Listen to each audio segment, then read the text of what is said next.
ទ្រង់ផ្ដល់ឲ្យជាអំណោយអំណរពេលក្រៃក្នុងចិត្តខ្ញុំពេលនេះ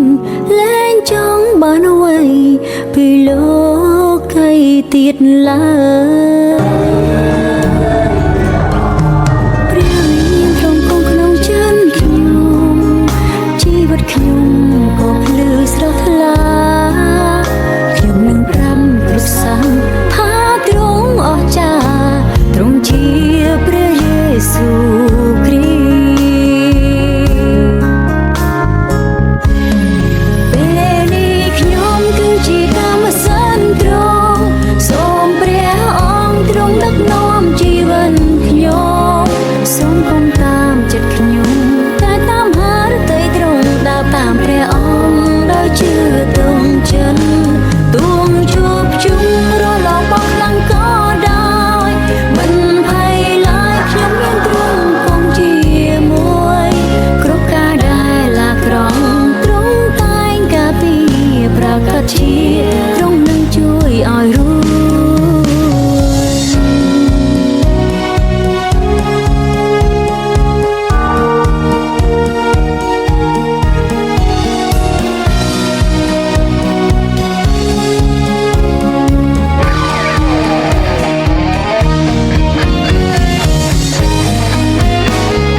ស្ទខ្ញុំ